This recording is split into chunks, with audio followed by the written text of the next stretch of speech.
یعلم ما بین ایدیہم وما خلفہم۔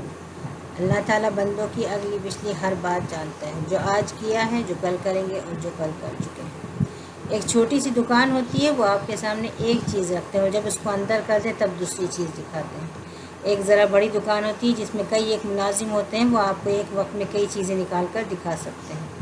اور اگر آپ کسی مال میں چلے جائیں جہاں کیمرے لگے ہوئے ہیں تو وہاں کوئی آپ کے آس پاس نہیں ہوتا، آپ ہر چیز خود اٹھا سکتے ہیں، خود دیکھ سکتے ہیں اور آپ بخوبی واقف ہوتے ہیں کہ آپ کی نگرانی ہو رہی ہے۔ جو چاہیں اپنی ٹرالی میں رکھ لیں، لیکن آپ کو کاؤنٹر پر حساب دینا ہے۔ بالکل اسی طرح سے یہ یقین رکھیے کہ اللہ تعالیٰ آپ کی تمام حرکات و سکنات سے واقف ہے، ہر بات اور ہر راز سے واقف ہے۔ ایک دن آپ کو میدان حشر میں کھڑے ہو کر اپنی ہر کارروائی اور ہر کمائی کا حساب دینا ہے۔ یہ یقین جہاں اندر اندر ہلچل پیدا کرے گا، وہیں اطاعت و بندگی کے احساس سے سرشار کر دے گا۔